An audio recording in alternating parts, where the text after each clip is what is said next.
সম্পদের অহংকার আর সন্তানের অহংকার। নবীজি হাদিসের মধ্যে বলেন, তিরমিজির 1999 নম্বর হাদিস, قال رسول الله صلى الله عليه وسلم لا يدخل الجنة من كان في قلبه مثقال ذرة من كبر।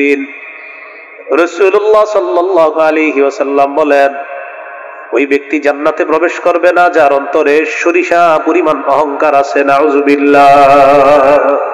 সে কোথায় যাবে না? জান্নাতে প্রবেশ করবে না। আবু লাহাব অহংকার করতো দুই জিনিস নিয়ে, সম্পদ, সন্তান, পুত্র সন্তান, এটা নিয়ে সে অহংকার করত। তো আল্লাহ তাআলা বলেন, আল মালু ওয়াল বানুনা জিনাতুল হায়াতিদ দুনিয়া। মনে রাখবা, সম্পদ, সন্তান এগুলা দুনিয়ার চাকচিক্য। আল্লাহ বলেন, ইন্নামা আমওয়ালুকুম ওয়া আওলাদুকুম ফিতনা। এ মানুষ মনে রাখবা, তোমাদের সম্পদ আর তোমাদের সন্তান তোমাদের জন্য পরীক্ষা। আল্লাহ তাআলা বলেন, ইয়া আইয়ুহাল্লাযীনা আমানু লা তুলহিকুম আমওয়ালুকুম ওয়ালা আওলাদুকুম আন যিকিরিল্লাহ।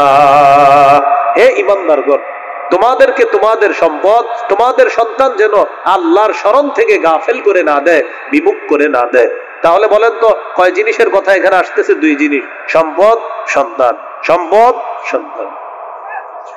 আমরা একটা কথা মনে রাখা, সম্পদ আর সন্তানের মায়ায় যেন কখনো আল্লাহকে ভুলে না যাই, এই কথাটা মনে রাখা। আসেন আবু লাহাবের কথায় চলে যাই। 2 নম্বর আয়াত সূরা লাহাবের, মা আগনা আনহু মালুহু ওয়া মা কাসাব। আবু লাহাবের সম্পদ এবং তার সন্তান তার কোনো কাজে আসে নাই।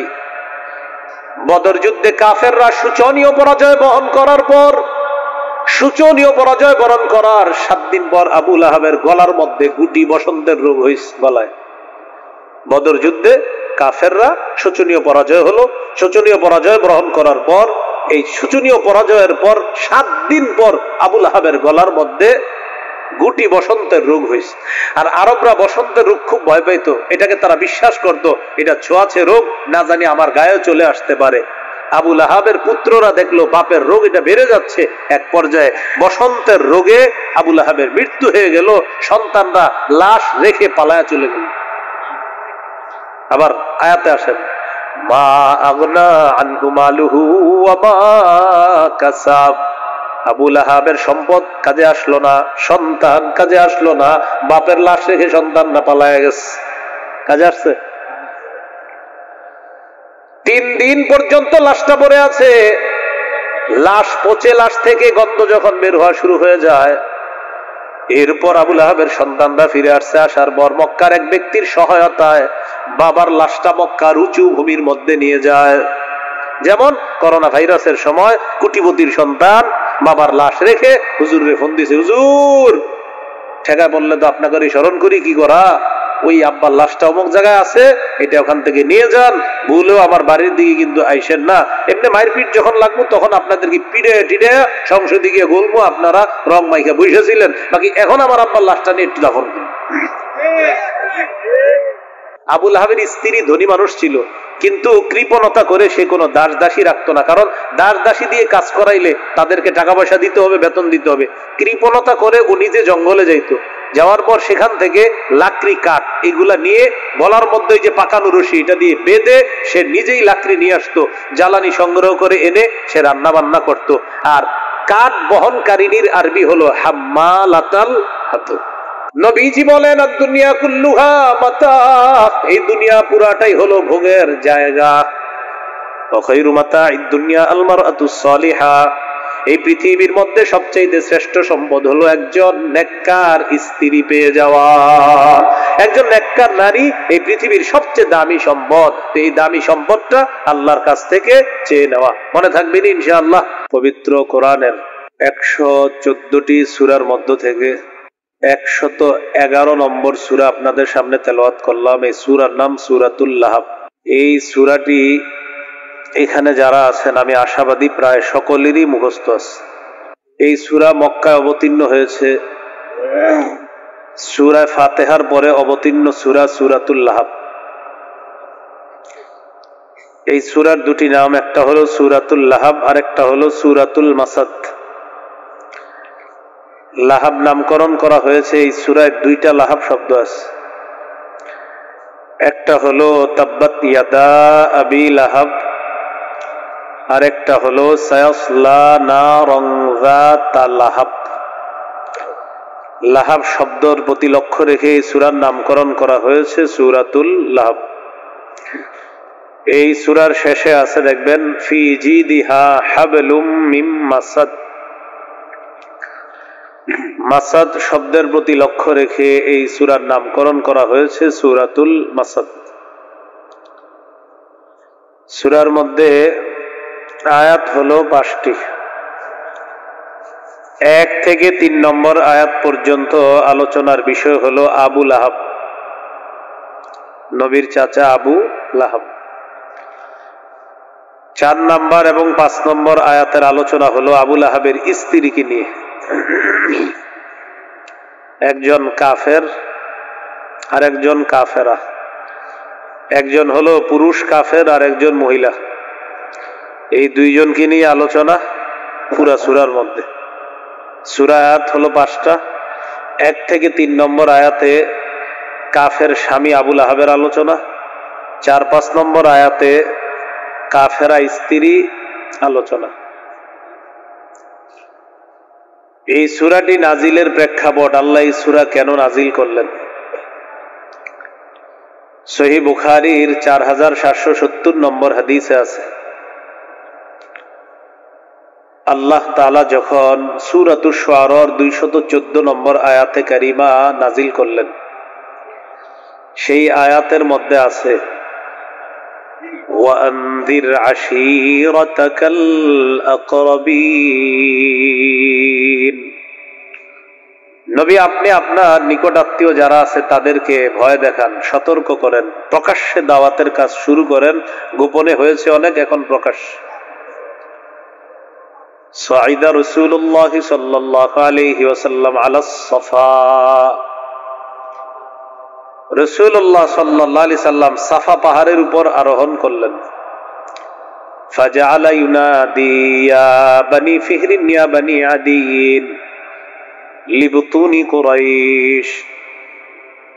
কুরাইশের বিভিন্ন এলাকার নাম ধরে ধরে রাসূল সাল্লাল্লাহু আলাইহি সাল্লাম ডাকতে লাগলেন, হে বনি ফিহর, হে বনি আদি। ফাজাআ আবু লাহাবিন ওয়া কুরাইশ।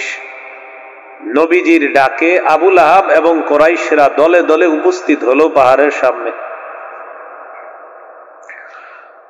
فجعل الرجل إذا لم يستطيع أن يخرج أرسل رسولا لينظر ما هو।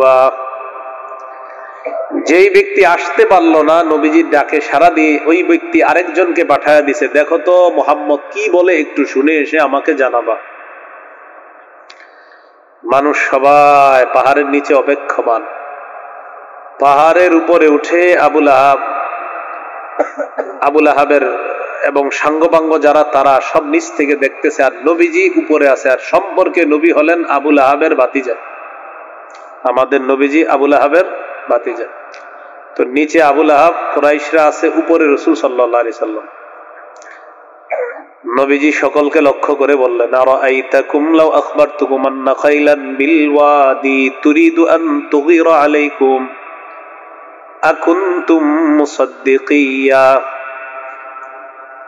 আমি যদি তোমাদেরকে বলি এই পাহাড়ের পিছনে একদল শত্রু সেনা অপেক্ষা করছে যারা তোমাদের উপর অতর্কিত হামলা চালাবে, তোমরা কি আমার কথা বিশ্বাস করবা?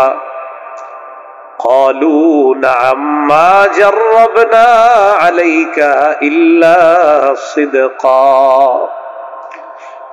সবাই বলল, অবশ্যই তোমার কথা বিশ্বাস করব, কারণ তোমাকে জীবনে কখনো সত্য ছাড়া মিথ্যা বলতে কখনো আমরা দেখি নাই। যাচাই বাছাই করে দেখেছি, তুমি সব সময় সত্য কথা বলো। এটা হলো সহিহ বুখারীর 4770 নম্বর হাদিস। বুখারীর 4972 নম্বর হাদিস আছে, عن عبد الله بن عباس رضي الله تعالى عنهما أن النبي صلى الله عليه وسلم خرج إلى البطحاء فصعد إلى الجبل। নবীজি বাতহা নামক এলাকায় গেলেন, পাহাড়ে উঠলেন। ওঠার পর বললেন, ইয়া সাবাহা, ও মক্কার লোক সকল এইদিকে আসো, তোমাদের সাথে আমার কথা আছে। ফাজতামাআত ইলাইহি কুরাইশ, কুরাইশরা দলে দলে পাহাড়ের নিচে গিয়ে জমায়েত হলো, উপস্থিত হলো। ওই উপস্থিতির মধ্যে আবু লাহাব আছে, কুরাইশরা আছে। নবীজি বললেন, আরাআইতুম ইন হাদাসতুকুম আন্নাল আদুওয়া মুসাব্বিহুকুম আও মুমাসসিকুম কুনতুম তুসাদ্দিকুনি। আগের হাদিসে আল্লাহ নবী বললেন, আমি যদি বলি পাহাড়ের পিছনে একদল শত্রু সেনা অপেক্ষা করতেছে, এটা আগের হাদিসের বক্তব্য। এই হাদিসের মধ্যে নবী বলেন, আমি যদি তোমাদেরকে বলি একদল শত্রু সেনা রাতে অথবা সকালে তোমাদের উপর অতর্কিত হামলা চালাবে, তোমরা কি আমার কথা বিশ্বাস করবা? সবাই এক বাক্যে জবাব দেয়, অবশ্যই তোমার কথা বিশ্বাস করব। তখন নবী বললেন, ইন্নী নাযীরুল লাকুম বাইনা ইয়াদাই আযাবিন শাদীদ, আমি তোমাদেরকে কঠিন আযাবের ভয় দেখাচ্ছি। আল্লাহকে আল্লাহ মানো, যদি আল্লাহকে আল্লাহ না মানো তাহলে আল্লাহ তোমাদেরকে কঠিন আযাব দিবে। এই কথা বলার সাথে সাথে আবু লাহাব বলল, তাব্বান লাকা সাইরাল ইয়াউম আলিহাদা জামাতানা, তুমি কি আমাদেরকে এই কারণে একত্রিত করেছো মুহাম্মদ? তোমার পুরাটা দিন ধ্বংস হোক। নাউজুবিল্লাহ। তখন আল্লাহ তাআলা সূরা নাযিল করলেন, তাব্বাত ইয়াদা আবি লাহাবি ওয়া তাব, আবু লাহাবের দুই হাত ধ্বংস হোক, সে নিজেও ধ্বংস হোক। আল্লাহ তাআলা এই কারণে সূরা লাহাব নাযিল করলেন, আমার নবী ধ্বংস হবে না, তুই ধ্বংস হবি বলে দেন। এই হলো এই সূরা নাজিলের প্রেক্ষাপট। আল্লাহ বললেন ভয় দেখানোর জন্য নিকট আত্মীয়দেরকে। সহিহ বুখারীর 2753 নম্বর হাদিসে আছে, قال رسول الله صلى الله عليه وسلم يا معشر قريش اشتروا أنفسكم فإني لا أغني عنكم من الله شيئا। ও কুরাইশ সম্প্রদায়, নিজেদেরকে আগুন থেকে বাঁচাও, আমি তোমাদের আল্লাহর আযাবের মোকাবেলায় কোনো উপকার করতে পারবো না। নবী বললেন, ইয়া বানি আব্দি মানাফ লা উগনি আনকুম মিনাল্লাহি শাইআ, ও বনু আব্দি মানাফ, আত্মীয়তার খাতিরে যদি এই ভেবে থাকো আমি তোমাদের কোনো কাজে আসবো না, না, ঈমান ছাড়া যদি যাও, আমি মুহাম্মদ সাল্লাল্লাহু আলাইহি ওয়াসাল্লাম আল্লাহর আযাবের মোকাবেলায় তোমাদের কোনো উপকার করতে পারবো না বলে দিলেন। এরপরে কি বলে দেখেন, ইয়া আব্বাস ইবনে আব্দুল মুত্তালিব, ও আব্দুল মুত্তালিবের সন্তান আব্বাস, মানে আমার চাচা, লা উগনি আনকা মিনাল্লাহি শাইআ, চাচা আপনি নিজেকে আগুন থেকে বাঁচান, আমি কিন্তু আপনার কোনো উপকার করতে পারবো না আল্লাহর আযাবের মোকাবেলায়। ইয়া সফিয়াতা আম্মাতা রাসূলিল্লাহি সাল্লাল্লাহু আলাইহি ওয়াসাল্লাম লা উগনি আনকি মিনাল্লাহি শাইআ, ও সফিয়া, নবীর ফুফু, নবী তার নিজের আপন ফুফুকে ডেকে বলতেছে, ফুফু আগুন থেকে বাঁচান নিজেকে, আমি কিন্তু আল্লাহর আযাবের মোকাবেলা আপনার কোনো উপকার করতে পারবো না বলে দিচ্ছি। শেষে কি বলে দেখেন, ইয়া ফাতিমা বিনত মুহাম্মাদিন সাল্লাল্লাহু আলাইহি ওয়াসাল্লাম সালিনি মা শিতি মিন মালি, ও মুহাম্মাদের মেয়ে ফাতেমা সাল্লাল্লাহু আলাইহি ওয়াসাল্লাম, সুবহান, মানে ও আমার মেয়ে ফাতেমা, দুনিয়াতে আমার কাছে যা মন চায় তুমি চাইতে পারো, দুনিয়াবি কোনো সম্পদ চাও আমি দেওয়ার চেষ্টা করব, তবে আনকিজি নাফসাকি মিনান নার, আমলের মাধ্যমে নিজেকে আগুন থেকে বাঁচাও। লা উগনি আনকি মিনাল্লাহি শাইআ, আমি কিন্তু আল্লাহর আযাবের মোকাবেলায় তোমার কোনো উপকার করতে পারবো না। মেয়েকে বলতেছে, ভয় দেখাইতেছে। ওই আত্মীয়দের মধ্যে একজন হলো আবু লাহাব। কে? এই আবু লাহাবকেও বলছে। তো আমাদের মূল আলোচনার বিষয় হলো এখানে আবু লাহাব, তাব্বাত ইয়াদা আবি লাহাব। তো আবু লাহাব উল্টা নবীরে বলল তুমি ধ্বংস হও, নাউজুবিল্লাহ। তাব্বাত ইয়াদা আবি লাহাব, মূল আলোচনা আমরা ঢুকে যাই। তাব্বাত অর্থ হলো খাসিরাত, খাবাত, হালাকাত, ধ্বংস হলো সে। এটার মূল হলো তাবাব, তাবাব মানে ধ্বংস হওয়া। আল্লাহ পবিত্র কোরআনে বলেছেন, ওয়ামা কাইদু ফিরআউনা ইল্লা ফি তাবাব, ফিরআউনের চক্রান্ত নস্যাৎ, ব্যর্থ হবে, ধ্বংস হবে, এটার কোনো কার্যকারিতা থাকবে না ফিরআউনের চক্রান্তের। তাবাব শব্দের অর্থ ধ্বংস হওয়া, বরবাদ হওয়া। আল্লাহ তাআলা বলেন আবু লাহাবের 2 হাত বরবাদ হোক। ইয়াদা শব্দটা দ্বিবচন, এটার এক বচন হলো ইয়াদুন। ইয়াদুন অর্থ হাত, ইয়াদা দ্বিবচন মানে 2 হাত। আবি লাহাব মানে আবু লাহাবের 2 হাত, ধ্বংস হোক। এখন আমরা আমাদের মূল আলোচনাটায় যাই। আবু লাহাব বলেন কি? এই আবু লাহাব হলো নবীজির দাদা আব্দুল মুত্তালিব, তার 10 জন পুত্র সন্তানের মধ্যে একজন হলো আবু লাহাব। 10 জন পুত্র সন্তানের একজনের নাম কি? আবু লাহাব। আবু লাহাবের মূল নাম হলো আব্দুল উজ্জা। কি নাম? আব্দুল উজ্জা, এটা হলো তার মূল নাম। আব্দুল উজ্জা এটা শিরকি নাম, তাওহীদের সাথে এটার সাংঘর্ষিক। এই জন্য আল্লাহ তার মূল নামটা কোরআনে বলেন নাই। কেন? কারণ তার মূল নাম তাওহীদের সাথে সাংঘর্ষিক। এই জন্য তার মূল নামটা আল্লাহ কোরআনে না বলে তার যে উপাধি আছে এটা আল্লাহ কোরআনে বললেন। আবু লাহাবকে আবু লাহাব কেন বলা হয়?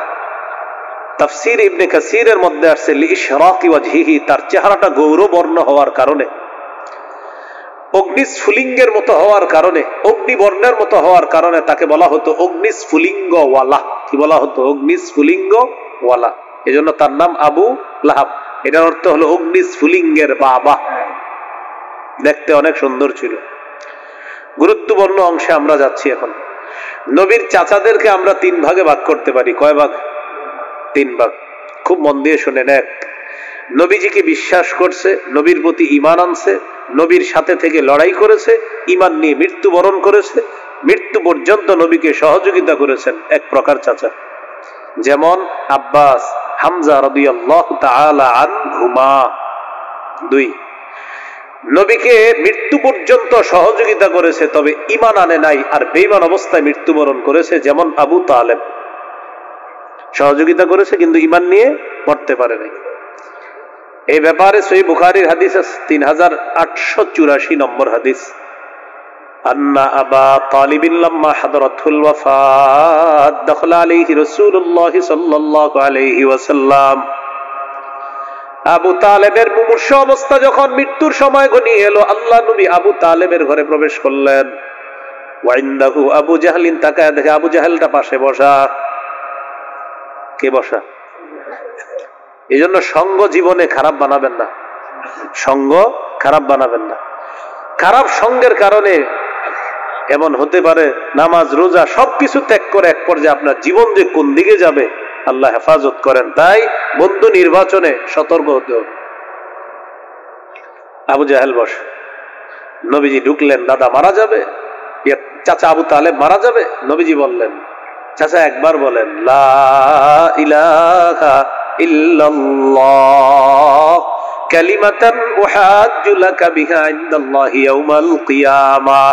একবার বলেন লা ইলাহা ইল্লাল্লাহ, আমি আপনার এই বলা বাক্যটাকে কিয়ামতের মাঠে আল্লাহর কাছে তাওহীদের পক্ষে প্রমাণ হিসাবে পেশ করব। একবার মারা যাচ্ছে কিন্তু একবার বললে হয়ে গেল।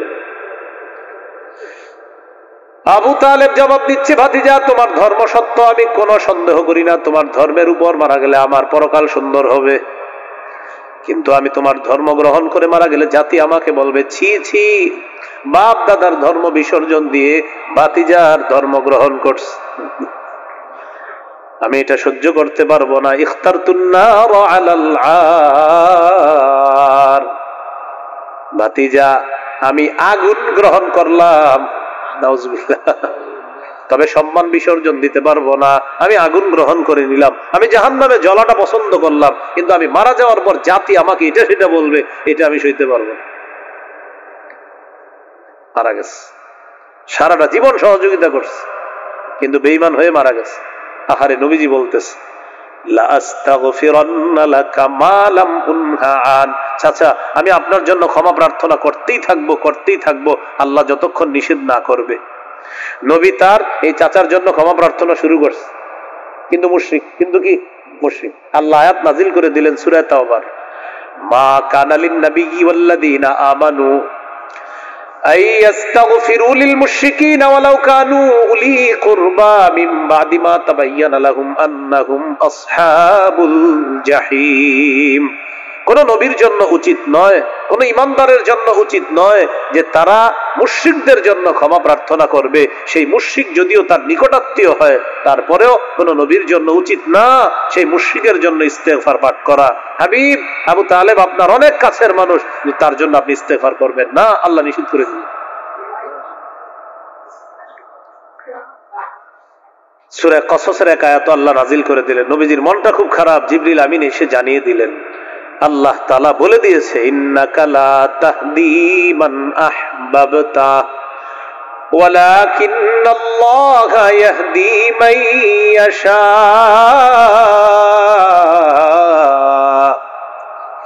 নবী আপনি যাকে ভালোবাসেন, পছন্দ করেন, তাকে আপনি হেদায়েত দিতে পারবেন না, আল্লাহ তাআলা যাকে চান তাকেই হেদায়েত দিয়ে দিবেন। আপনার পছন্দের মানুষকে হেদায়েত দিতে পারবেন না, আল্লাহ যাকে চান আল্লাহ তাকে হেদায়েত দিবেন। আয়াত নাজিল করে দিলেন, নিকট আত্মীয়র জন্য আপনি ইস্তেগফার করতে পারেন না, কারণ সে মুশরিক। মনে আসেনি চাচারা কয় ভাগ? এক নাম্বার ঈমান আনছে, ঈমানের উপর অটল ছিল আব্বাস হামজা রাদিয়াল্লাহু আনহুমা। দুই নাম্বার ঈমান আনে নাই, সহযোগিতা করছে সারা জীবন চাচা আবু তালেব।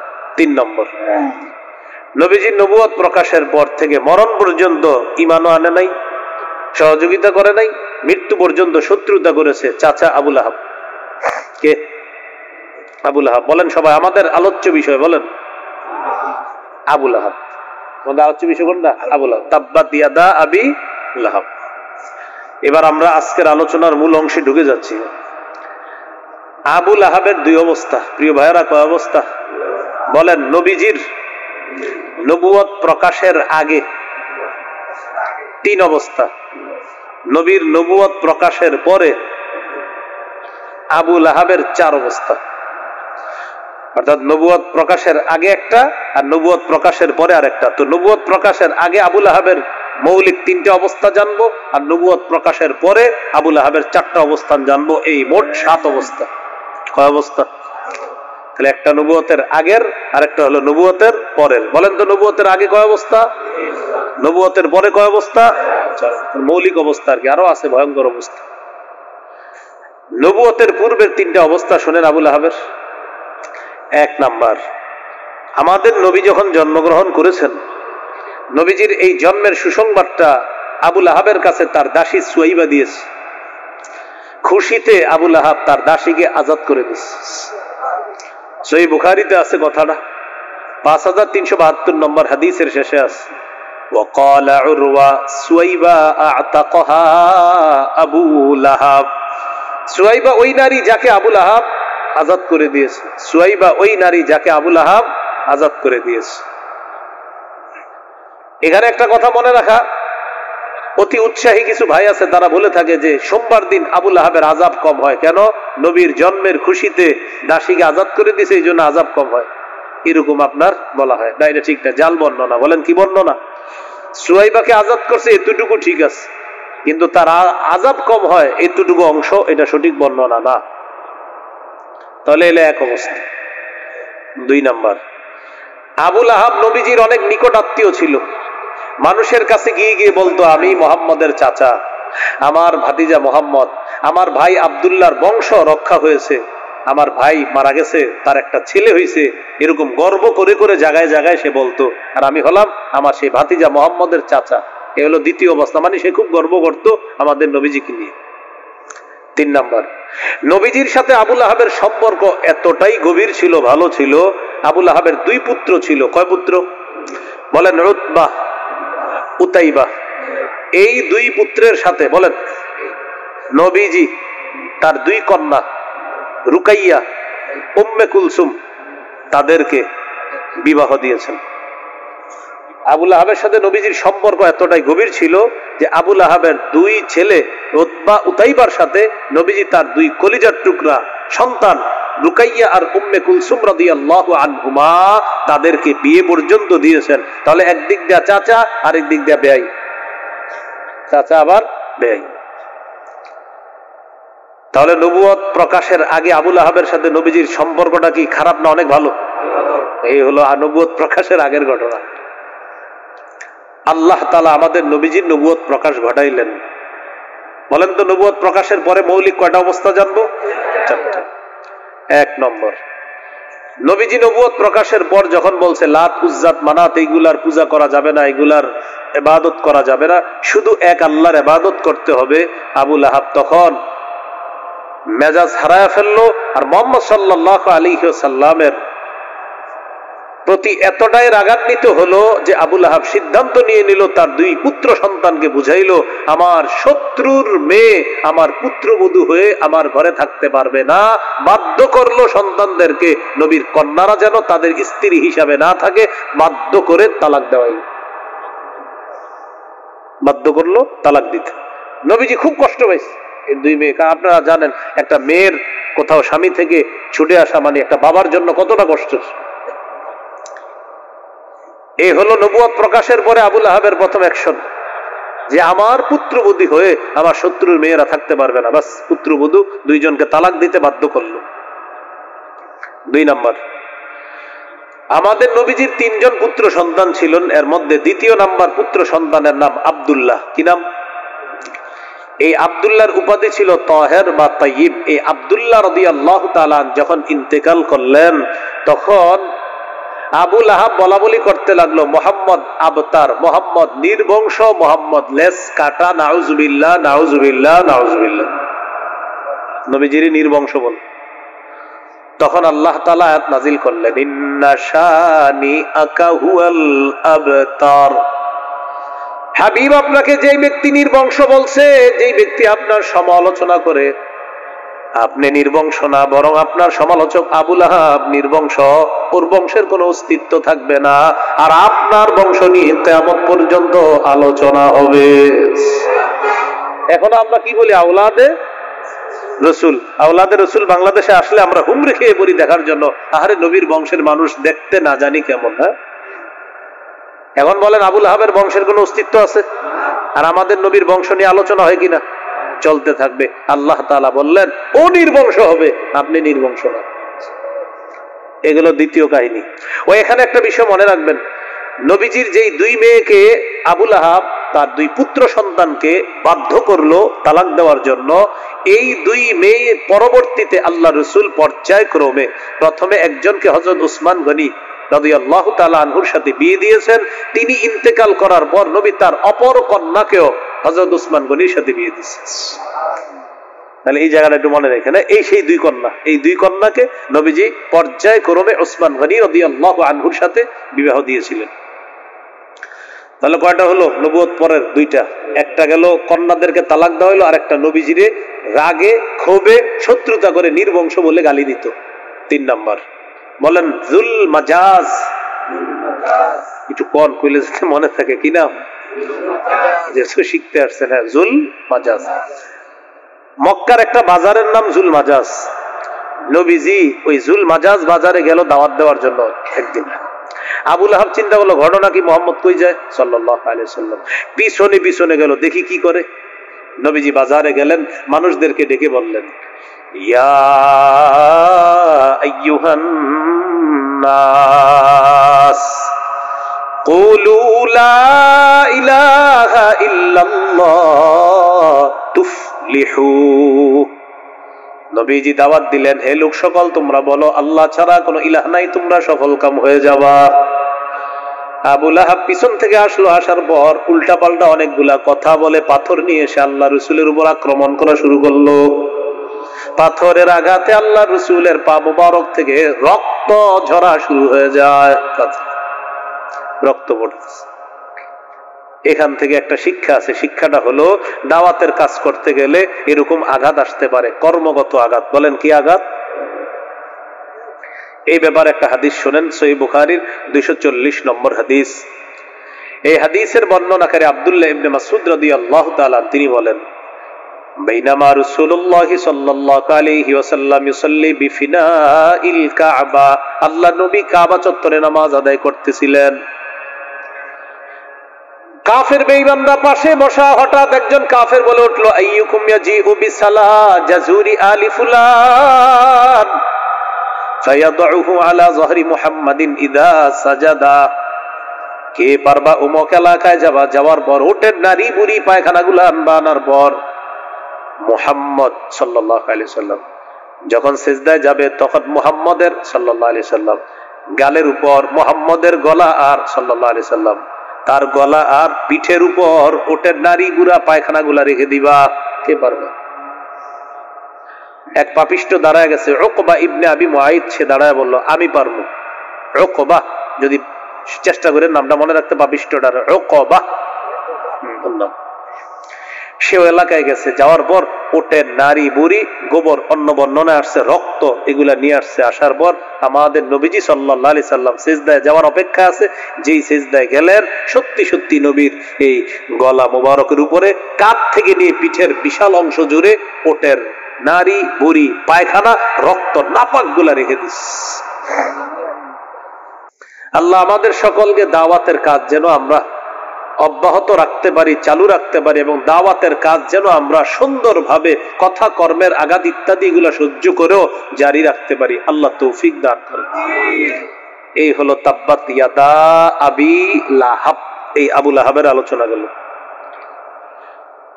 আল্লাহ তাআলা আবু লাহাবের দুই হাত কেন বললেন? একটা সুন্দর কথা আমরা শিখি সবাই মিলে, বলেন। আরবরা অংশ বলে পূর্ণ ব্যক্তিকে বুঝায়। কি বললাম? আরবরা অংশ বলে পূর্ণ ব্যক্তিকে বুঝায়। হাত কি পূর্ণ ব্যক্তি না অংশ? এই জন্য হাত বলে আরবরা পূর্ণ ব্যক্তিকে বুঝায়। তাই আল্লাহ বললেন তাব্বাত ইয়াদা আবি লাহাব, আবু লাহাবের দুই হাত ধ্বংস হোক, মানে আবু লাহাব ধ্বংস হোক। এখানে আল্লাহ অংশ বলে পূর্ণ আবু লাহাবকে বুঝিস। ওয়া তাব্বা, এবং সে ধ্বংস, ডাবল ধ্বংস বললেন আল্লাহ, ধ্বংসের এটা গুরুত্ব দিলেন আল্লাহ তাআলা। এই গেল সূরা লাহাবের প্রথম আয়াত। দ্বিতীয় আয়াতে চলে যাই আমরা। মা আগনা আনহু মালুহু ওয়া মা কাসাব। আবু লাহাব দুইটা বিষয় নিয়ে অহংকার করত। কয়টা? এক নাম্বার সম্পদ, দুই নাম্বার সন্তান। সন্তানের আধিক্যতার পুত্র সন্তান নিয়ে অহংকার করত।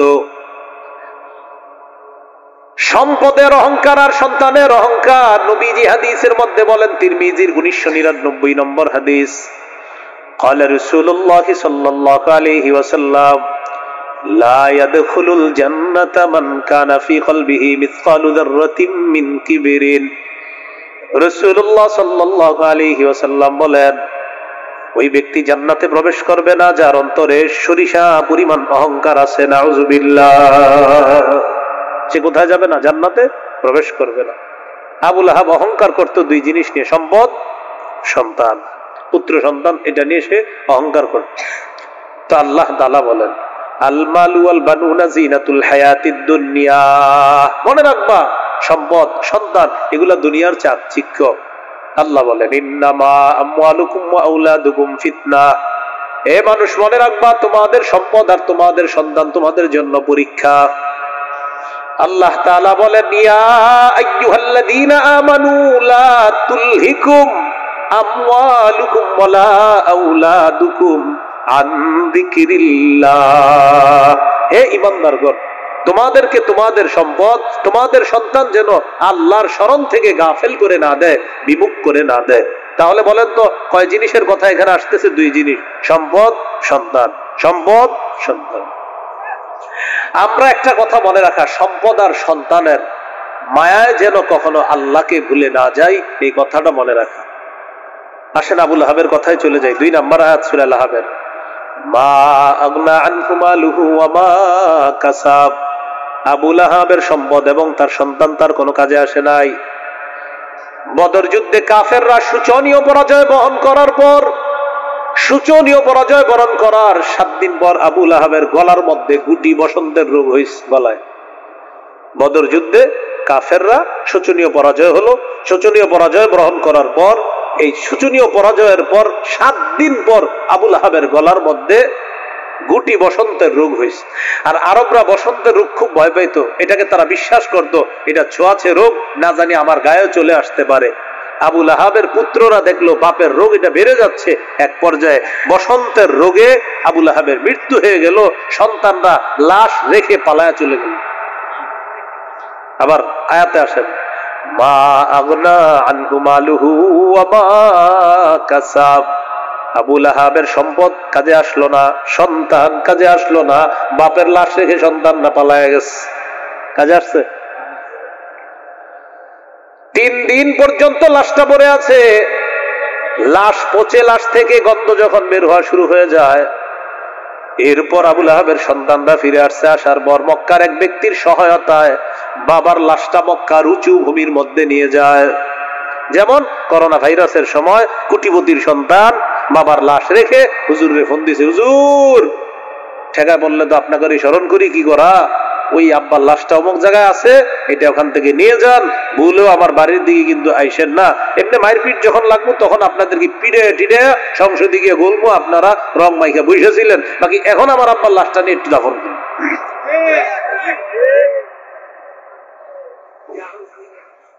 তো কিসে মন দিয়ে শোনা। তো এরকম আপনার এই যে ওলামায়ে কেরাম করোনার সময় দেখেন নাই, ব্যাস তখন কি আরে হুজুররা তো আছে, এগুলো মরলে মরুক, থাক বল একটা হুজুর করে কই এক জীবনের তো কোনো দাম টাম নাই, এরা মরলে মরুক, এই সুন্দর কথা বলছে, এটা মরলে মরুক। হুজুর আব্বার লাশটা মজায় আছে, দাফন করে। এক এক আলেম 40 জন 42 জন 47 জন 60 জন পর্যন্ত এক এক আলেম লাশ দাফন করছে। কেউ ধরে না, কি করবে? পানি দিয়ে হেঁটে গিয়ে আপনার এই পরিমাণ দেখবেন আপনি, এগুলা দিয়ে গিয়ে গিয়ে লাশ দাফন করতেছে বিভিন্ন জায়গায়। ওই ভাষা অনেকে ভাষায় দিতেছে লাশ। তাহলে আবুল আহাবের এই বিষয়টা বোঝানোর জন্য আপনাদেরকে আমি অনেক দূরে নেওয়া দরকার নাই, এটা আমরা আমাদের দেশেই দেখছি। বাবার লাশ রেখে সন্তানরা পালায় গেল। 3 দিন পরে আইসা একজনের সহায়তায় পয়সা গন্ধ বের হইতেছে, তো কারা খোঁজ দিছে যে আর পারতেছি না আমরা, কি করবা করো, কারণ কেউ এই লাশের কাছে আসে না, সবাই তো ভয় পাচ্ছে। এক ব্যক্তির সহায়তায় ওই লাশ মক্কার উঁচু ভূমিতে নিয়ে কি করছে দেখেন, লাঠি দিয়ে আপনার লাঠি দিয়ে লাশের কাছেও যারা দূর থেকে লাঠি দিয়ে ধাক্কাইতে ধাক্কাইতে একটা গর্তের মধ্যে ফেলে মাটি চাপা দিয়ে দিচ্ছে। যুগে যুগে জালেমদের পরিণতি এরকম হয়, এরকম হয়। তো লাশ দাফন করে আসলো। এখন আপনারা বলেন সম্পদ সন্তান কোনো কাজে আসছে? এটা আল্লাহ বললেন মা আগনা আনহু মালুহু, সম্পদ কাজে আসে নাই। ওয়া মা কাসাব, আই ওয়া মা কাসাবা মিন ওয়ালাদ, সন্তান, এই সন্তানও তার কোনো কাজে আসে নাই। এই জন্য দুনিয়াতে এমন সম্পদ সন্তান রেখে যাওয়া, যেই সম্পদ আর সন্তান আপনার মৃত্যুর পরেও কাজে আসবে, এমন সন্তান সম্পদ রেখে যাওয়ার চেষ্টা করা।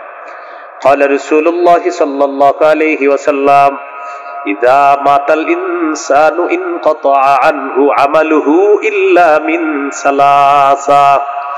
নবীজি বলেন মানুষ যখন মারা যায় তার আমলনামা বন্ধ হয়ে যায়, 3টা বিষয় চালু থাকে। বলেন কয়টা? 1 নম্বর ইল্লা মিন সাদাকাতিন জারিয়া, সদকা জারিয়া, এটা চালু থাকে। দুনিয়ার মধ্যে কোথাও আপনি একটা কল স্থাপন করছেন, মুসাফিররা পানি পান করবে, পানি পান করতেছে, কবরে সওয়াব পাইতেছে, কবরে সওয়াব। একটা ফ্যানের ব্যবস্থা করলেন এতিমদের জন্য, ফ্যানের নিচে তারা আরাম করতেছে, এই ফ্যানের বাতাস তারা খাচ্ছে, আপনি কবরে সওয়াব পাইতেছেন, সদকা জারিয়া। এমন কিছু করে গেলেন যেটা আপনার আমলনামা চলতেছে। মসজিদে একটা ইটের জায়গা দিয়েছেন, একটা ইট পরিমাণ দান করছেন আপনি, ইটের মধ্যে মুসল্লিরা সেজদা দেয়, আপনি সওয়াব পাইতেছেন। 2 নম্বর আউ ইলমিন ইউনতাফাউ বিহি, এমন ইলম যে ইলমের মাধ্যমে উপকৃত হওয়া যায়। বলেন তো নবীর চাচাদের কয় অবস্থা?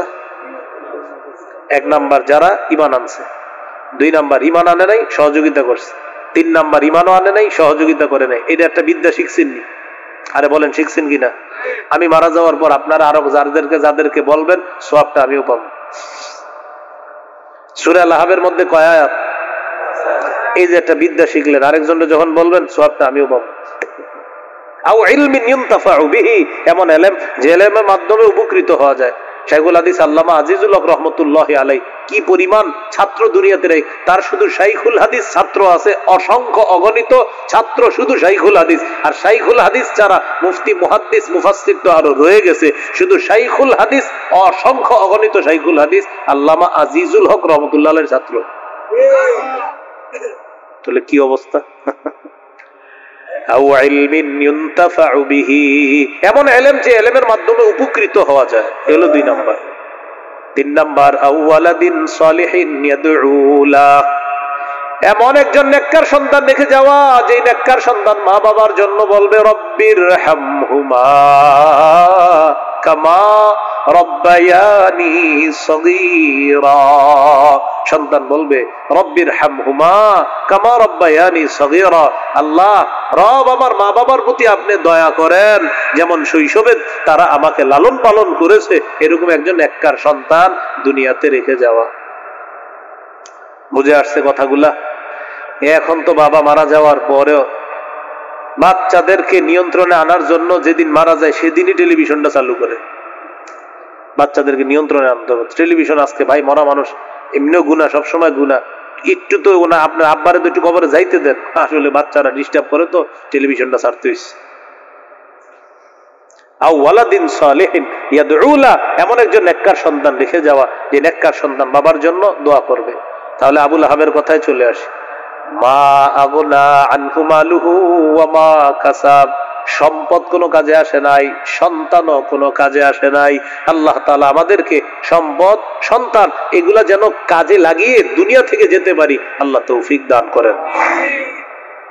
এগুলো 2 নম্বর আয়াত। 3 নম্বর আয়াত সায়াসলা নারান যাতা লাহাব, গর্তের মধ্যে সন্তানরা লাঠি দিয়ে ধাক্কাইতে ধাক্কাইতে গর্তের মধ্যে পুঁতে আসছে। আল্লাহ তাআলা বলেন এটা তো দুনিয়ার অবস্থা, এখন আখিরাতের কি অবস্থা হবে? আল্লাহ বলেন সায়াসলা, অচিরেই সে প্রবেশ করবে নারা, আগুনে, যাতা লাহাব, লেলিহান অগ্নিশিখা যুক্ত আগুনের মধ্যে আবু লাহাব প্রবেশ করবে। দুনিয়া বরবাদ, আখিরাতও বরবাদ। সায়াসলা, অচিরেই সে প্রবেশ করবে নারা, আগুনে, যাতা লাহাবিন, লেলিহান অগ্নিশিখা যুক্ত আগুন, অগ্নিস্ফুলিঙ্গওয়ালা আগুনের মধ্যে আবু লাহাব প্রবেশ করবে। এই হলো 1 থেকে 3 নম্বর আয়াত। তাহলে একটু 1 থেকে 3 নম্বর আয়াতের শিক্ষাটা একটু শিখেন। প্রথম আয়াতে আমার নবীকে আবু লাহাব অভিশাপ দিছিল, অভিশাপের জবাব আল্লাহ দিছে প্রথম আয়াতে। দ্বিতীয় আয়াতে আল্লাহ বললেন ঈমান না থাকার কারণে ওর সম্পদ সন্তান কোনো কাজে আসে নাই। 3 নম্বর আয়াতে আল্লাহ বলেন ঈমান না থাকার কারণে পরকালটাও ওর বরবাদ হয়ে গেছে। মনে থাকবেন ইনশাআল্লাহ ভাই। 4-5 নম্বর আয়াতে চলে যাই।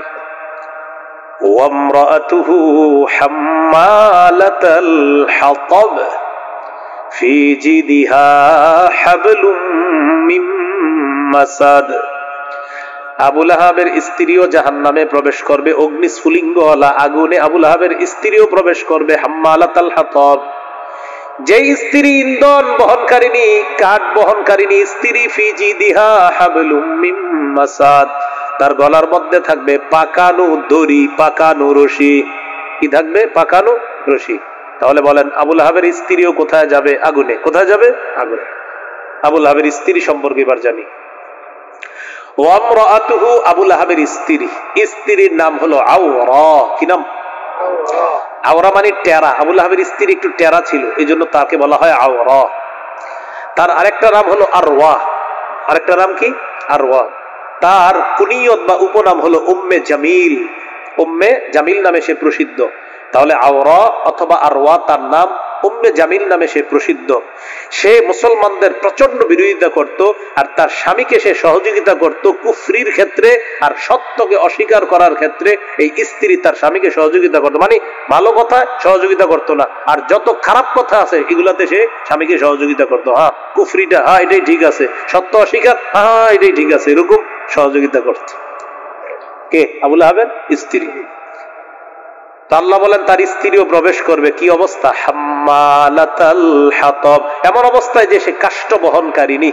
হাম্মালাতাল হাতাব কাকে বলে? খুব মন দিয়ে শুনেন। 1, আরবের মধ্যে সংসারে ভাঙ্গন সৃষ্টি হওয়ার পর, যেমন আমরা বাংলাদেশে বলি সংসারে আগুনটা লাগাইলো কে, বলি না? আরবের মধ্যে সংসার ভাঙ্গন সৃষ্টিকারিনী তাকে বলা হয় হাম্মালাতাল হাতব।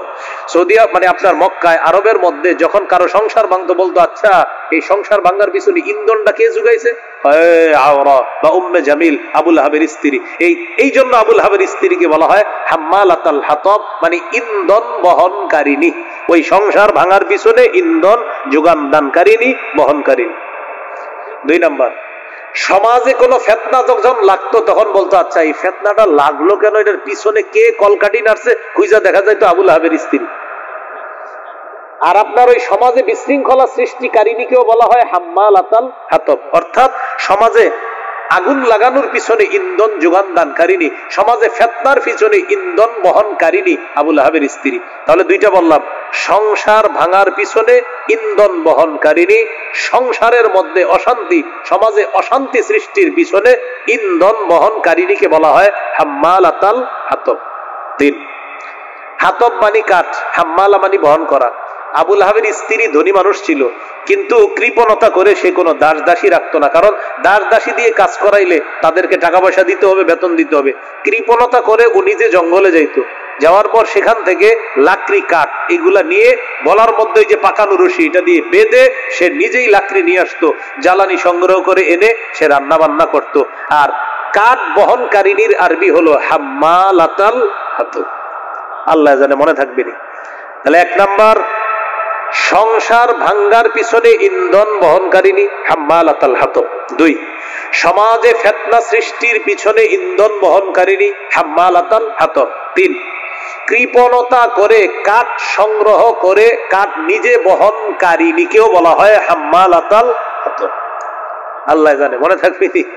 এই এখন থেকে যখন পড়বেন ওয়ামরাআতুহু হাম্মালাতাল হাতব, এটা পড়বেন সাথে সাথে যেন আপনার একটা ইতিহাস আপনার মাথায় এসে পড়ে, হাম্মালাতাল হাতব তো ওই জিনিস, সংসার ভাঙে ওই জিনিস, সমাজে ফিতনা সৃষ্টি করে, এরকম যেন আপনার মাথায় চলে আসে। এই হলো হাম্মালাতাল হাতব। ফি জিদিহা হাবলুম মিন মাসাদ, সে যখন জাহান্নামে প্রবেশ করবে তখনও তার গলার মধ্যে ওই পাকানো রশি দিয়ে কাঠ থাকবে। এই অবস্থায় তাকে রশি দিয়ে বেঁধে টানতে টানতে জাহান্নামে নিক্ষেপ করা হবে। এখানে কিন্তু 2টা বিষয়, এক, পাকানো রশি দিয়ে দুনিয়াতে এসে কাঠ বহন করে ওইটা পেঁচায়া নিয়ে আসতো, এটা হলো একটা। আরেকটা হলো আখেরাতে তার গলায় পাকানো রশিটা লাগায়া টানতে টানতে জাহান্নামে নিক্ষেপ করা হবে। এই হলো ফি জিদিহা, তার গলায় থাকবে হাবলুন রশি, মিন মাসাদ পাকানো, পাকানো রশি থাকবে, দড়ি থাকবে। শেষ হয় নাই কথা। আবুল আহাবের স্ত্রী মুসলমানদেরকে সহ্য করতে পারতো না। আল্লাহ তাআলা যখন এই সূরা নাজিল করছে, বলেন তো এই সূরার মধ্যে জাহান্নামে যাবে এমন কয় ব্যক্তির কথা বলছে আল্লাহ? 1, 2, স্ত্রী। আবুল আহাবের স্ত্রী কথা শুনছে, তোমার জামাইও যাবে জাহান্নামে, তুমিও যাবা। কে বলছে? মুহাম্মদ সাল্লাল্লাহু আলাইহি সাল্লামকে তার রব জানায় দিয়েছে। পাথর নিছে, পাথর নিয়ে আসছে আমাদের নবীকে হত্যা করার জন্য। আবুল আহাবের স্ত্রী, আবুল আহাবের স্ত্রী পাথর নিয়ে আসার পর আমার নবীর সামনে দাঁড়িয়েছে, পাশে আবু বকর সিদ্দিক রাদিয়াল্লাহু তাআলা আনহু আছে। আমার নবী আবুল আহাবের স্ত্রীর সামনে আছে। মুফাসসিরিনে কেরাম লিখেছেন, দালাইলুন নবুয়তের মধ্যে আসছে, নবীকে সবাই দেখতেছে, আবুল আহাবের স্ত্রী শুধু দেখতেছে না। নবীজির মুজিজা আল্লাহ ঘটাইছে এখানে, সবাই দেখতেছে। নবীজিও সবাইকে দেখতেছে, সবাই নবীজিকে দেখতেছে, শুধু আবুল আহাবের স্ত্রী নবীরে দেখতেছে না। অথচ অন্য সবাইকেও আবুল আহাবের স্ত্রী দেখতেছে আর সবাই তাকেও দেখতেছে। সে শুধু একজনকে দেখতে পাচ্ছে না, যাকে পাথর মারার জন্য আসছে। আল্লাহ হেফাজত করছে, সুবহানাল্লাহ। আল্লাহ তাআলা বলে দিয়েছেন, ওয়াল্লাহু ইয়াসিমুকা মিনান নাস, হাবিব আল্লাহ আপনাকে মানুষের থেকে রক্ষা করবে, সুবহানাল্লাহ।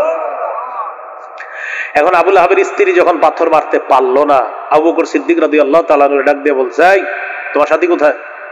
নবীজি তো পাশেই।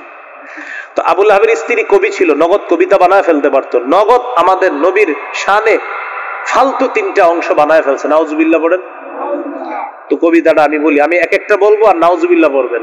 আগে আরবিটা বলি, আরবি বলার পরেও নাউজুবিল্লাহ পড়বেন। মুজাম্মামান আসাইনা, নাউজুবিল্লাহ। ওয়া আমরাহু আবাইনা, নাউজুবিল্লাহ। ওয়া দীনাহু ক্বালাইনা, নাউজুবিল্লাহ। এবার অনুবাদ করার পরেও নাউজুবিল্লাহ পড়বেন। এক নাম্বার মুজাম্মামান আসাইনাহু, নিন্দিত ব্যক্তির আমরা নাফরমানি করলাম। আমাদের নবীকে নিন্দিত ব্যক্তি বললো আবুল আহাবের বিবি। এরপর বললো আমরাহু আবাইনা, আমরা তার আদেশ প্রত্যাখ্যান করলাম। নবীজির আদেশ আমরা গ্রহণ করলাম না, প্রত্যাখ্যান করলাম, আবাইনা অস্বীকার করলাম। 3 নাম্বার বললো ওয়াদিনাহু কালাইনা, নবীর এই দিনকে আমরা ঘৃণা ভরে প্রত্যাখ্যান করলাম।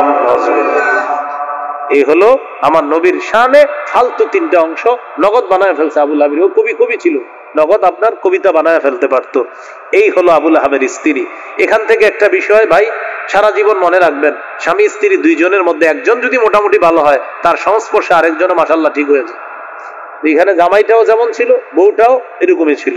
এই জন্য রাসূল সাল্লাল্লাহু আলাইহি সাল্লাম এক হাদিসে বলছে 3টা, আর এক হাদিসে বলছে 4টা, যে আল্লাহর কাছে 4টা জিনিস চেয়ে নিবা। কয়টা?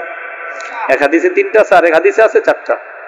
লিয়াত্তাখিজ আহাদুকুম কলবান শাকিরা, এক, তোমাদের প্রত্যেকের উচিত আল্লাহর কাছে একটা এমন কলব চেয়ে নেওয়া যে কলব বেশি বেশি আল্লাহর শুকরিয়া আদায় করে। 2 নাম্বার ওয়ালিসানান যাকিরা, এমন একটা জিহ্বা যেই জিহ্বা আল্লাহর জিকির করবে। 3 নাম্বার আমরাআতান তুইনু আহাদাকুম আলা তাআতিল্লাহ, এমন একজন বিবি আল্লাহর কাছে চেয়ে নিবা যে বিবি তোমাদেরকে আল্লাহর ইবাদতে সহযোগিতা করবে। এমন একজন বিবি চেয়ে নিবা। এই জায়গায় আবুল আহাব ও খারাপ, বিবিটাও খারাপ ছিল। এই জন্য এটা হলো 3 নাম্বার। 4 নাম্বার ওয়াজাসাদান সাবিরান আলাল বালা, এমন একটা শরীর আল্লাহর কাছে চেয়ে নিবা যে শরীরটা বালা মুসিবতে ধৈর্য ধারণ করতে পারে। সুবহানাল্লাহ। এই 4টার মধ্যে একটা হলো একজন নেককার বিবি। সহিহ মুসলিমের হাদিস 3535 নম্বর হাদিস। قال رسول الله صلى الله عليه وسلم الدنيا متاع الدنيا كلها متاع وفي رواية الدنيا متاع وخير متاع الدنيا المرأة الصالحة। নবীজি বলেন দুনিয়া কুল্লুহা মাতা, এই দুনিয়া পুরাটাই হলো ভোগের জায়গা। খায়রু মাতা'id দুনিয়া আল মারআতুস সালিহা, এই পৃথিবীর মধ্যে সবচেয়ে শ্রেষ্ঠ সম্পদ হলো একজন নেককার স্ত্রী পেয়ে যাওয়া। একজন নেককার নারী এই পৃথিবীর সবচেয়ে দামি সম্পদ। এই দামি সম্পদটা আল্লাহর কাছ থেকে চেয়ে নেওয়া। মনে থাকবেন ইনশাআল্লাহ। আল্লাহ তাআলা তৌফিক দান করেন। এই জন্য নেককার নারী আর একটা প্রশস্ত বাড়ি, আর নেককার প্রতিবেশী, এটা আল্লাহর কাছ থেকে চেয়ে নেওয়া। নেককার নারী, প্রশস্ত বাড়ি, একটা আরামদায়ক গাড়ি, আর হলো একটা ভালো প্রতিবেশী। হাদিসে আসছে যার এই 4টা গুণ থাকবে সে সৌভাগ্যবান। 1 নাম্বার তার বউ নেককার, 2 নাম্বার তার প্রতিবেশী নেককার, 3 নাম্বার তার একটা আরামদায়ক গাড়ি আছে, 4 নাম্বার তার একটা বাড়ি আছে। তো মিলাইলে এইভাবে 1 নাম্বার নেককার নারী, 2 নাম্বার প্রশস্ত বাড়ি, 3 নাম্বার আরামদায়ক হালাল গাড়ি। কি গাড়ি? মানে হালাল ভাবে আর কি, আপনি আজাইরা ভাবে হবে না, হালাল ভাবে। 3 নাম্বার, 4 নাম্বার নেককার প্রতিবেশী। 4 গুণ যার আছে নবীজি বলেন সে সৌভাগ্যবান পুরুষ। সে কি পুরুষ? সৌভাগ্যবান। তার মধ্যে একটা হলো নেককার স্ত্রী, যেটা আবুল আহাবের ছিল না। নিজেও ছিল কাফের, স্ত্রীও ছিল কাফেরা। এই জন্য দুজনের পরিণতি হয়েছে জাহান্নাম। আল্লাহ আমাদেরকে হেফাজত করেন। সর্বশেষ কথা, সূরা আল-হাব থেকে কি শিখলাম? 1, দাওয়াতের কাজে বাধা আসবে, করতে হবে। 2, দাওয়াতের কাজে বাধা দেওয়া হারাম। 3, দাওয়াতের কাজ যারা করবে তাদেরকে অভিশাপ দেওয়া এটা অন্যায়। 4 নাম্বার, দাওয়াতের কাজ যখন আমরা করব, কথার আঘাত আসতে পারে, কর্মের আঘাত আসতে পারে, এটা সইতে হবে। 4 নাম্বার যে কথাটা, ঈমান ছাড়া সম্পদ সন্তান এগুলা কোনো কাজে আসবে না। 5 নাম্বার, ঈমান ছাড়া পরকাল বরবাদ। 6 নাম্বার, আপনার সাথী যে হবে এটাও একটা সঠিক সাথী হতে হবে, অন্যথায় সেও জাহান্নামে যাবে। যার বাস্তব প্রমাণ, আবুল আহাবের স্ত্রী তার স্বামীকে নাফরমানির কাজে সহযোগিতা করার কারণে, ইসলামের বিরোধিতা করার কারণে তার ঠিকানাও জাহান্নাম। আল্লাহ তাআলা আমাদের সকলকে সূরা আল-আহাবের মৌলিক যে শিক্ষাগুলো আছে এই শিক্ষাগুলো আমাদের জীবনে যেন আমরা বাস্তবায়ন করতে পারি, আল্লাহ তাআলা তৌফিক দান করেন। সূরা আল-আহাবের সবচেয়ে বড় একটা শিক্ষা হলো নবীর একদম নিকট আত্মীয় হওয়া সত্ত্বেও আবুল আহাবের ঠিকানা জাহান্নাম। একদম নিকট আত্মীয় হওয়া সত্ত্বেও আবুল আহাবের ঠিকানা কোথায়? জাহান্নাম। এই জন্য ঈমান বড় দামি জিনিস। ঈমান বড় দামি জিনিস। আমি আপনি আসলে সফল কিনা, মৃত্যুর সময় যদি ঈমানটা নসিব হয়, সত্যি আমি আপনি জিতে গেলাম। আর আমার আপনার মনে হবে আমি তো অনেক ভালো মানুষ। আল্লাহ না করেন, আল্লাহ না করেন, আল্লাহ না করেন, যদি ঈমান নসিব না হয় হেরে গেলাম। আল্লাহ আমাদের সকলকে ইমানের উপর দায়াম কায়েম থেকে মুসলমান পরিচয় যেন দুনিয়া থেকে যেতে পারি, আল্লাহ তৌফিক দান করেন। সুবহানাল্লাহি ওয়া বিহামদিহি, সুবহানাকাল্লাহুম্মা ওয়া বিহামদিক, আশহাদু আল্লা ইলাহা ইল্লা আনতা আস্তাগফিরুকা ওয়া আতুবু ইলাইক। দাওয়াতের কাজ সম্পর্কে আরো বিস্তারিত জানার জন্য আমার একটা সংকলন আছে, মিম্বরের আমানত। এটার প্রথম খণ্ডটা সংগ্রহ করবেন। প্রথম বয়ানটাই হলো দাওয়াত সম্পর্কে, কিভাবে দাওয়াত দিব, আমির কে হবে, আমিরকে মানার যোগ্যতা কি কি হতে হবে, এই বিষয়গুলো আলোচনা আছে। তো প্রথম খণ্ডের আরো আলোচনা হলো সন্তানের 64টা অধিকার। দ্বিতীয় খণ্ডের আলোচনা শিরিক বেদাত কুফর তাওহীদ। তৃতীয় খণ্ডের আলোচনা হালাল হারাম। চতুর্থ খণ্ডের আলোচনা স্বামী স্ত্রীর অধিকার। পঞ্চম খণ্ডের আলোচনা লা ইলাহা ইল্লাল্লাহর ব্যাখ্যা। ষষ্ঠ খণ্ডের আলোচনা নামাজ সম্পর্কে। যাদের প্রয়োজন হবে অনলাইনে মিম্বরের আমানত লিখবেন, লেখার পর অর্ডার করবেন, বাংলা বাজার থেকে আপনার ঘরে পৌঁছে দিবে। আর এখানে ওরা গাড়িতে নিয়ে এসেছে, এখানে যাদের প্রয়োজন হবে আপনারা এই গাড়ি থেকেও সংগ্রহ করে নিতে পারেন। 6টা কিতাবই পারলে সংগ্রহ করে নেন, ওলামা হযরত সহ সর্বসাধারণ বেশি থেকে বেশি উপকৃত হবেন বলে আশা করছি ইনশাআল্লাহ।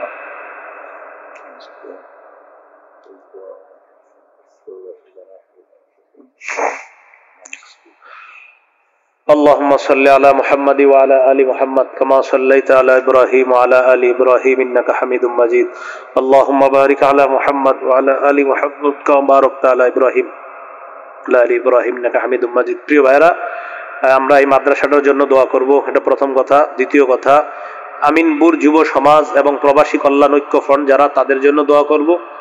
এবং এলাকাবাসী যারা আছি আমরা, আপনারা সবাই সহযোগিতা করেছেন, এজন্য আমরা সবাই সবার জন্য দোয়া করব ইনশাআল্লাহ।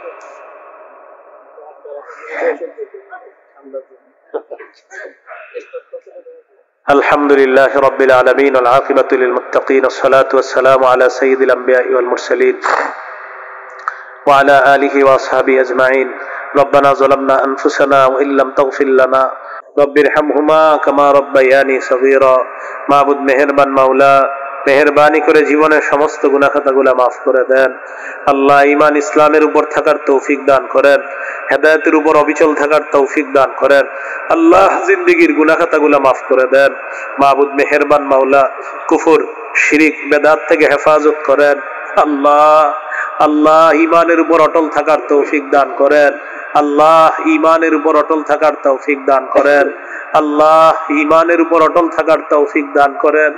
আল্লাহ ঈমানের উপর অটল থাকার তৌফিক দান করেন। আল্লাহ আল্লাহ মৃত্যুর সময় কালিমা নসিব করে দিয়েন। আল্লাহ মৃত্যুর সময় কালিমা নসিব করে দিয়েন। আল্লাহ মৃত্যুর সময় কালিমা নসিব করে দিয়েন। আল্লাহ মৃত্যুর সময় কালিমা নসিব করে দিয়েন। আল্লাহ মৃত্যুর সময় কালিমা নসিব করে দিয়েন। যে মুসলমানদের সামনে বসে কথা বললাম, যারা আমার সামনে বসে শুনেছে, মাওলা আমাদের সবাইকে আবার জান্নাতে দেখা করায়া দিয়েন। আল্লাহ আমাদেরকে জান্নাতে দেখা করায়া দিয়েন। আল্লাহ এলাকার ছোট বড় নারী পুরুষ যারা কবরে আছে, তাদের কবরগুলা জান্নাতের বাগান বানায়া দেন। আল্লাহ আমিনপুরের যুব সমাজ, প্রবাসী কল্যাণ ঐক্য ফ্রন্টে যারা আছে মাওলা, তারা অনেক কষ্ট পরিশ্রম করেছে মাওলা, মেহেরবানি করে আল্লাহ তাদের কামায়ে হায়াতে বরকত দান করেন। আল্লাহ তাদেরকে উভয় জগতে জাযায়ে খায়ের দান করেন। আল্লাহ এলাকার মুরব্বিয়ানে কেরাম, ছোট বড় নারী পুরুষ সকলেই মাহফিলের জন্য কেউ অর্থ দিয়ে, কেউ শ্রম দিয়ে, কেউ টাকা পয়সা দিয়ে, কেউ দোয়া করে আল্লাহ সহযোগিতা করেছে মাওলা। আপনি সকলকে উভয় জগতে জাযায়ে খায়ের দান করেন। আল্লাহ আমাদের দোয়া আপনি কবুল করেন। আল্লাহ জামিয়া নুরিয়াকে আপনি কবুল করে নেন, এই মাদ্রাসাকে আপনি কবুল করে নেন। প্রতিষ্ঠাতা সাহেব আল্লাহ হযরতের হায়াতও আপনি বরকত দান করেন। আল্লাহ আমাদেরকে আপনি মাফ করে দেন। আল্লাহ এই জামিয়া নুরিয়াকে কামরাঙ্গীচরের জামিয়া নুরিয়ার মতো কবুল করে নেন। আল্লাহ হাফিজি হুজুরের জামিয়া নুরিয়ার মতো এটাকে কবুল করে নেন। আল্লাহ আমাদের দোয়া আপনি কবুল করেন। আল্লাহ আমাদের দোয়া কবুল করেন। আল্লাহ আয়েশা সিদ্দিকা রাদিয়াল্লাহু তাআলা, আবু বকর, ওমর, ওসমান, আলী, আব্দুল্লাহ ইবনে মাসউদ রাদিয়াল্লাহু তাআলা, আব্দুল্লাহ ইবনে আমর সাল্লাল্লাহু তাআলা।